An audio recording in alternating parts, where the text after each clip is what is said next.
अस्सलाम वालेकुम जी। जोर का झटका धीरे से लगे। ऐसा लगा कि पाकिस्तान के अंदर इस वक्त में जो रूलिंग पार्टी है वो एक ही है, यानी कि जिसको माजी के अंदर कहा गया कि पाकिस्तान के अंदर जो सबसे बड़ी सियासी पार्टी है वो पाकिस्तान की फ़ौज है। तो इस्टेब्लिशमेंट के बारे में कहा गया या फ़ौज के बारे में कि वही है सबसे बड़ी। अच्छा, ऐसा लगा कि शायद सब कुछ स्मूथ हो गया, लेकिन इकॉनमी जो उनसी है ना वो हाथ नहीं पकड़ा रही।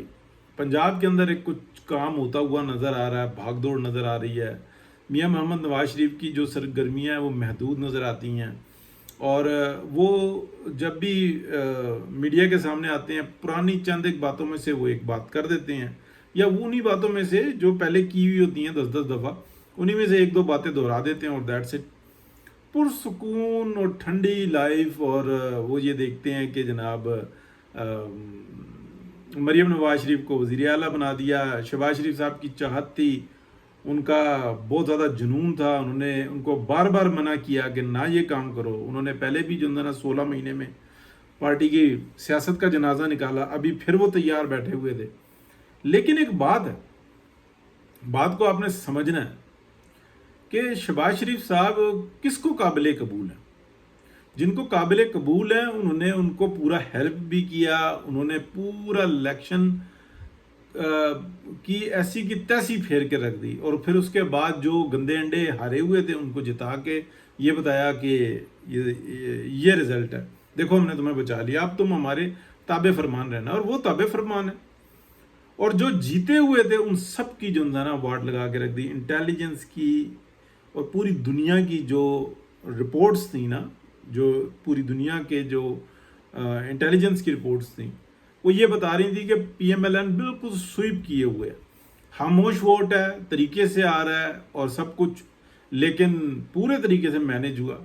अच्छा, फिर आप ये देखें कि मियां मोहम्मद नवाज शरीफ के साथ जब ये हुआ तो मियां साहब ने कहा बस अब सब्र कर दो, एक इशारा। और जितने ऑनेस्ट लोग होते हैं ना वो इस लालच के नहीं होते कि हमने हर सूरत में सीट जीतनी है। जावेद लतीफ़ साहब, कोई शक नहीं है वो ऑनेस्ट आदमी है और मियां मोहम्मद नवाज शरीफ के साथ लॉयल हैं, लेकिन उनको ये बात समझ नहीं आई, इशारा समझ नहीं आया। वो काफ़ी ज़्यादा गुस्से में आ गए, मेरे पास सबूत हैं, मैं ये सब कुछ कर सकता हूँ। वो मियां साहब और उनकी टीम ने यही बात कही। उन्होंने कहा भाई भैया कौन से सबूत, इधर पूरा का पूरा फैज नेटवर्क काम कर रहा है, एक नंबर और फैज नेटवर्क में फ़र्क ही कोई नहीं है, एक नंबर की हैसियत ही कोई नहीं है।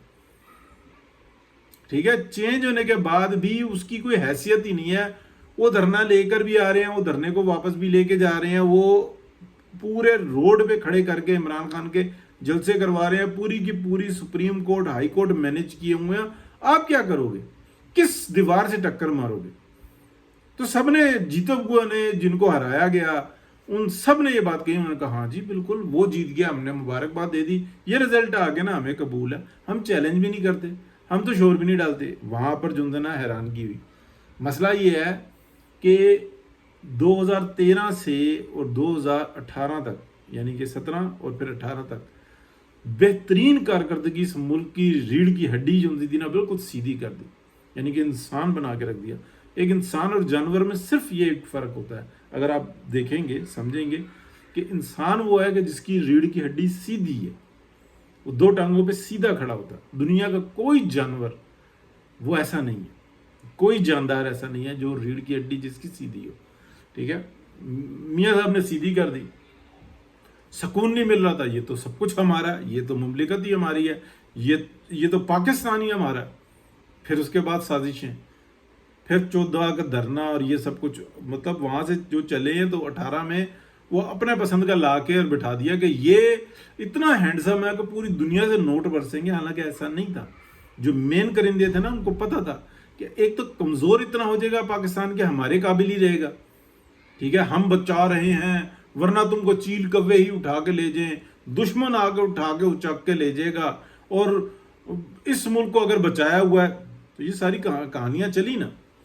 अब मैं आपको बताने लगा हूं कि जब देखा कि ये चुग्गी बिल्कुल डूबने लगी है और पूरा का पूरा एक जो है ना नेटवर्क, जो फैज नेटवर्क है, ये धरना भी लेके इस्लामाबाद में आ गया, और फिर एक इंसिडेंट होने वाला है, उसको बड़े طریقے سے بھاگ دوڑ کر کے بچایا, ایک بندے کو سیو کر کے واپس بھیجا کہ نہیں بھائی جان ہم نے نہیں بلایا.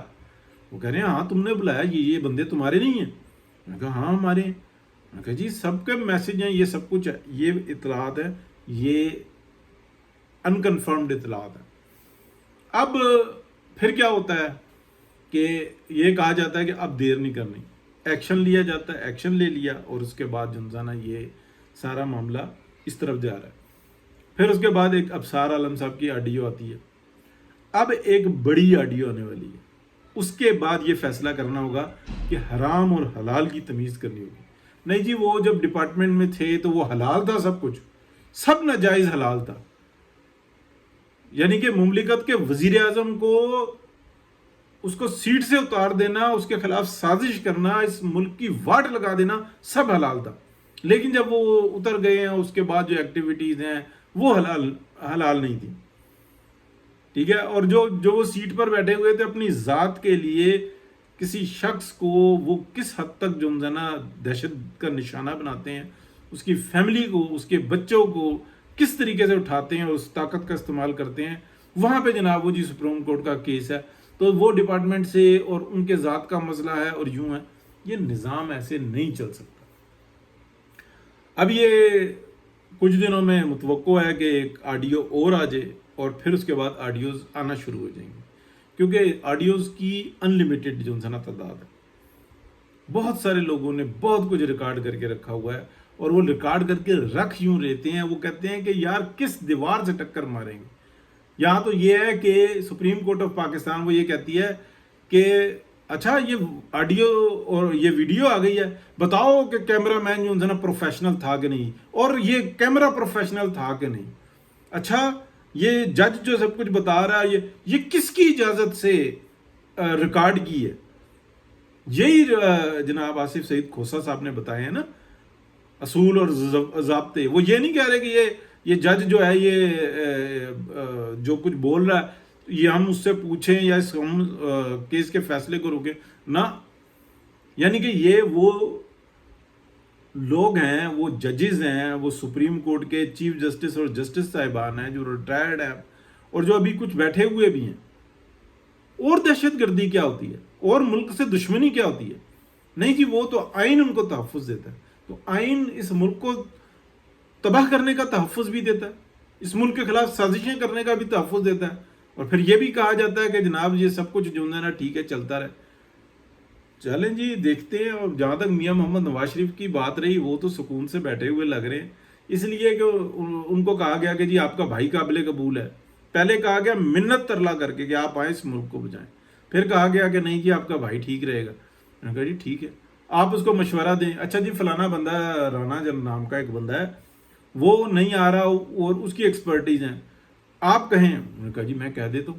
کہہ دیا, وہ بھی آ گیا. فلانا بندہ جا رہا ہے جی اس کو روکیں. جی میری پارٹی ہے میں کیا روکوں. نہیں جی آپ روکیں گے تو رک جائے گا. وہ رک گیا. کہا کہ نہیں یار نہیں یہ کام کرو. اس کے بعد قصوروار کون ہے؟ ایک ڈرائیور کو گاڑی سے اتار کے وہی کہہ رہے ہیں کہ جی گاڑی طریقے کے چلانے کے طریقے بتاؤ. ایک ایک لمحہ جو ہے نا آپ اس کو گائیڈ کرو. وہ کہتا ہے ٹھیک ہے میں کرتا ہوں جیسے آپ کہہ رہے ہیں. میں اللہ تعالیٰ کے سامنے جواب دوں, تم اپنی چیز کا جواب دو, میں اپنی چیز کا جواب دوں. تم نے کہا کہ آؤ میدان میں, میں آ گیا. دیکھیں موج موج اور موج اور موج. بہت شکریہ جی. اللہ پاک سب کو اپنے حفظ و امان میں رکھے. اللہ حافظ.